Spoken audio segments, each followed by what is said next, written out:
Pessoal, um caso que está dando polêmica demais é o caso do Felipe Martins. Já estou falando para vocês alguns editoriais sobre esse caso.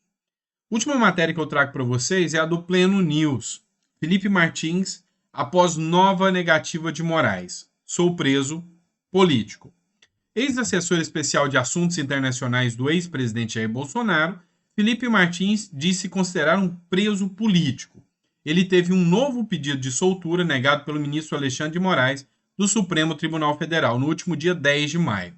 Martins está preso preventivamente desde 8 de fevereiro, quando foi alvo da Operação Tempus Veritatis. Deixa eu explicar para você de novo o caso do Felipe Martins. Ele foi acusado de tentar fugir do Brasil num voo em que Bolsonaro estava no dia 30 de dezembro. Ele estava num voo comercial interno aqui dentro do Brasil, onde saiu de Brasília para Curitiba. Então, impossível o caso do Felipe Martins estar atrelado ao voo do Bolsonaro. Aconteceu também de que a Procuradoria-Geral da República pediu a liberdade dele. Mesmo assim, a liberdade foi negada. Então, o próprio Felipe Martins fez requisição ao governo norte-americano que confirmou que ele não estava presente na viagem do Bolsonaro. E ontem, o Hélio Negão, o Hélio Lopes, deputado federal, fez um questionamento muito pertinente. Se o intuito é provar se ele estava lá ou não, tá, por que não ouviu ninguém do voo? Felipe Martins estava aí ou não estava? Responde. Então era só ter ouvido testemunhas do voo que iam confirmar se Felipe Martins estava lá ou não. Por que não houve o piloto do voo? Por que não houve a tripulação? Por que não houve o próprio Bolsonaro sobre o caso? Para saber se o Felipe Martins estava lá no voo ou não. Então, assim, hoje o Felipe Martins faz essa denúncia de que ele está preso não por questões jurídicas, não por questões atinentes a processo. Ele está preso por questões políticas. E aí, a defesa do Felipe Martins já fez ameaças de levar esse caso às cortes internacionais, ou seja, fazer a denúncia no Tribunal de Haia de prisão política do Felipe Martins. O que não vai faltar são parlamentares, deputados e gente para confirmar esse argumento por parte da defesa do Felipe Martins, tá? Vamos lá. Outro assunto que a gente precisa discutir, e sabe, esse está em voga o tempo todo, é a sanha, é a vontade do governo atual de regulamentar as redes sociais. Esse é o assunto mais falado desde que Lula lançou a sua candidatura. A esquerda precisa destruir as redes sociais e o discurso da direita que existe nas redes sociais. E agora, o último avanço é do presidente da Anatel, que está defendendo que a Anatel regule as plataformas digitais. O presidente da Anatel, o nome dele é Carlos Manuel Baigorri, acho que é assim que se pronuncia, Baigorri. Ele disse que durante as eleições de 2022, a Anatel já tinha o poder de regulamentar empresas de telecomunicação, telefonia e telecomunicação. Tanto é que pediram a retirada do Telegram por divulgação de fake news, por estar transmitindo fake news, né, de uns para os outros. Então o Telegram, inclusive, teve uma época que ele foi banido. Vocês lembram uma polêmica gigante que aconteceu isso graças à Anatel. E a Anatel, segundo ele, já é uma agência reguladora. O que ele precisa hoje é só que essa competência de regulamentar as redes seja estendida à Anatel. Quem não precisa de projeto de lei de fake news, nem nada disso. É só o Lula dar poder à Anatel para regulamentar também as redes sociais, que aí acabou esse discurso de fake news da direita, que eles tanto falam assim. Então, assim, a sanha do governo em regulamentar o que é dito ou deixa de ser dito é gigantesco, é assustadora. E agora, um novo avanço seria através da Anatel, que é uma agência reguladora que regulamenta os meios de telecomunicação, né? TIM, Vivo, Telegram, próprio WhatsApp, a Anatel interfere. Mas ele não alcança redes sociais, porque rede social não é como que eu posso te dizer, não é um instrumento de telecomunicação. É onde você faz postagem, o próprio nome já diz, rede social, interação entre públicos, entre muitas pessoas. Então, não é competência da Anatel, mas ele quer puxar isso para a Anatel. Tá? Vamos lá. Outro ponto que eu preciso esclarecer para vocês. O intuito do nosso canal é explicar para vocês um pouco mais o jogo político, tá?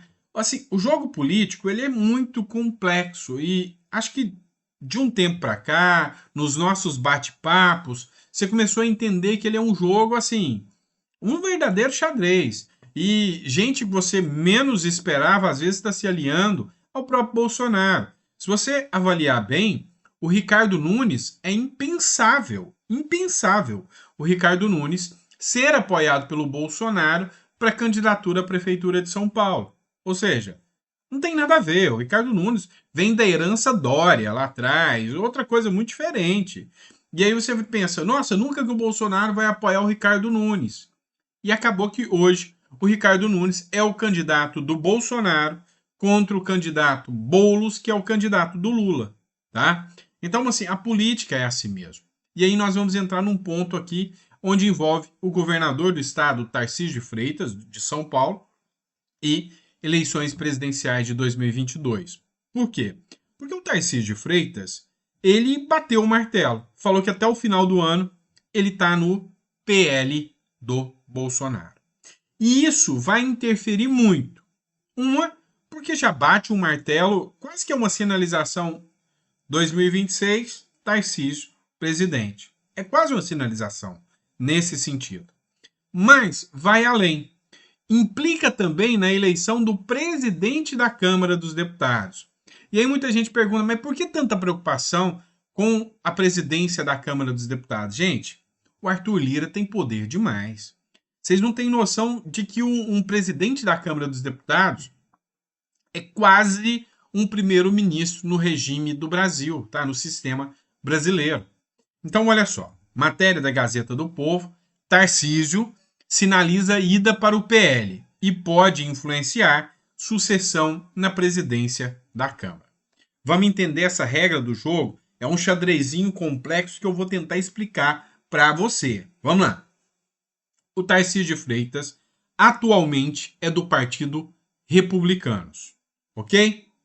O Partido Republicanos hoje é base do governo Lula, ok? O Republicanos, partido do Tarcísio, se tornou base do governo Lula. Base por quê? Ministérios, né? Ganhou ministérios do governo Lula. O Lira, atualmente, ele quer indicar o Elmar Nascimento, tá? Então, a ideia é que o Lira emplaque o Elmar Nascimento, que é do União Brasil. E olha só, o presidente da Câmara vai ser decidido em fevereiro.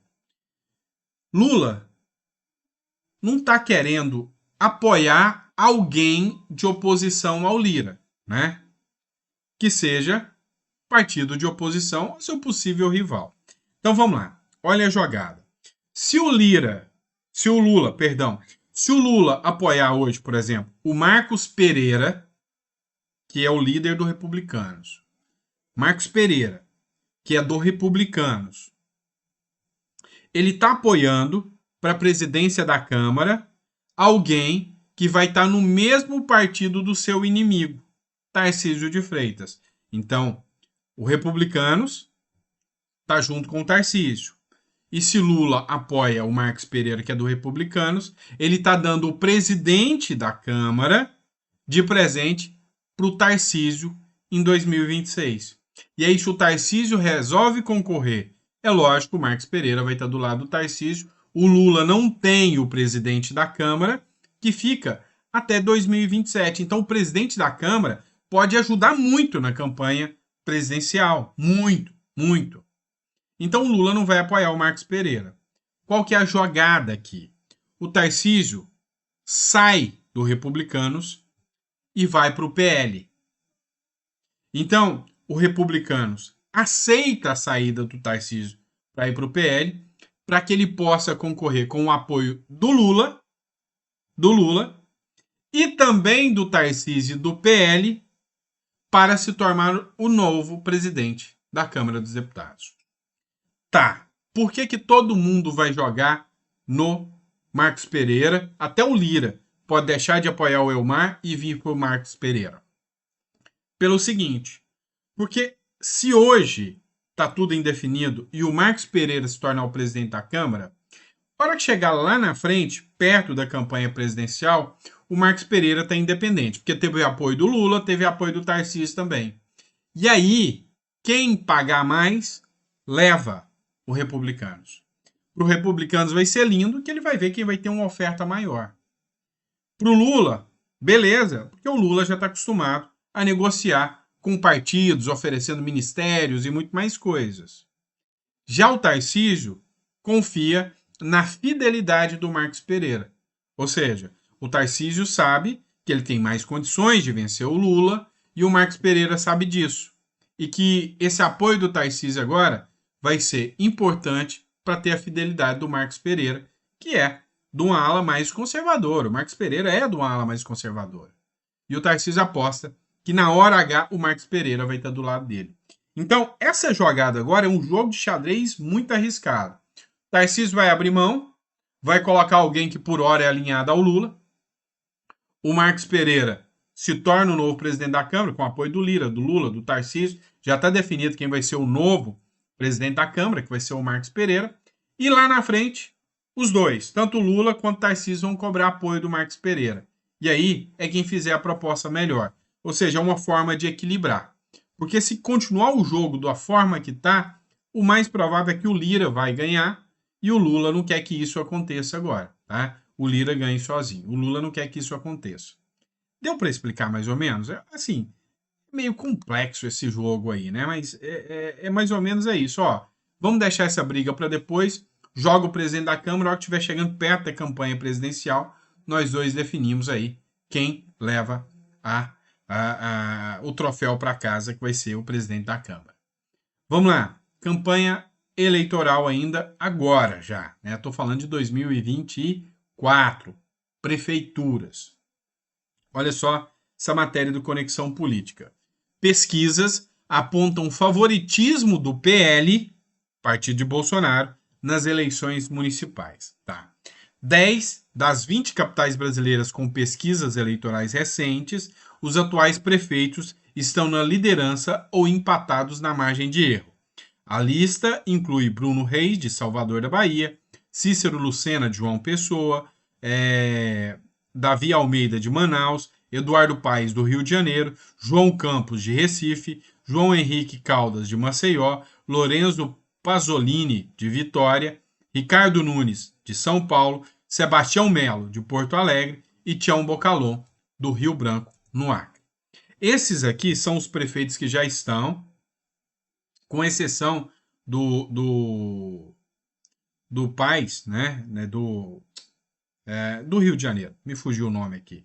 Com exceção do Rio de Janeiro, há uma possibilidade aqui de, sabe, ter uma guinada aqui onde eles se mantenham, onde eles vão ficar. Só que tem as outras 10, né? São 27 no total, mas tem as outras 10 que já foram feitas pesquisas. E nessas outras 10, o PL está mandando em quase todas. Está indo muito bem. Olha só para você ter uma noção. O Partido Liberal do ex-presidente Jair Bolsonaro tem 7 pré-candidatos competitivos nas 20 capitais analisadas, liderando o ranking. Os candidatos são o Éder Mauro, que é deputado federal, para Belém do Pará, ou seja, norte. Brunner Engler, deputado estadual para Belo Horizonte, Minas Gerais, vai contar com o apoio de Nicolas Ferreira, de Cleitinho, então vai ter muita força. Paulo Martins, ex-deputado federal para Curitiba, no Paraná, vem com muita força. Gustavo Gaia, deputado federal de Goiânia, já está ranqueado ali, quase empatando com o atual prefeito, tá? Que é do PL também.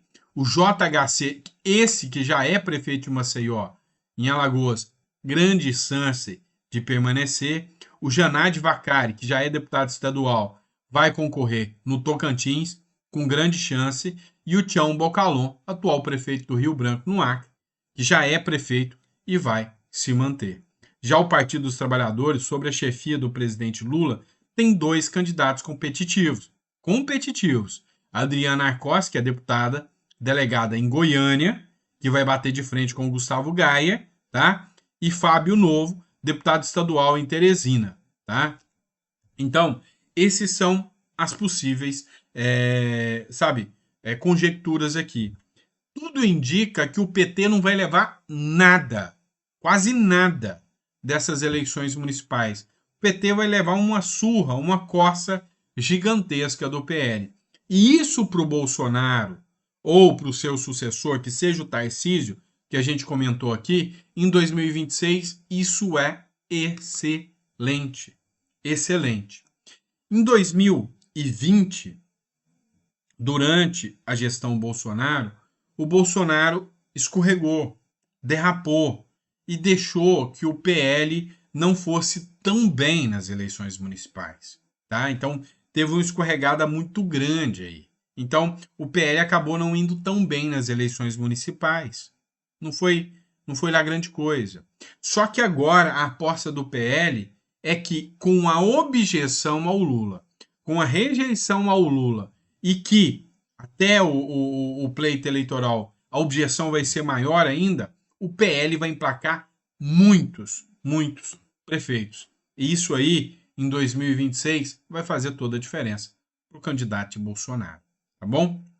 É isso, pessoal. Obrigado por ter acompanhado. O nosso foco aqui foi ver na projeção política mesmo o que pode estar acontecendo, né? Quais são os contornos aqui, do apoio do presidente da Câmara, como que pode ser isso. Tudo isso aqui foi para a gente entender um pouco. Em 2026, meu amigo, vai pegar fogo. 2024 é só o esquenta. O jogo mesmo é em 2026. E aí a gente vai estar acompanhando de camarote para trazer para você as melhores informações aqui no canal, tá bom? Abraço, fica com Deus e eu vejo vocês no próximo editorial.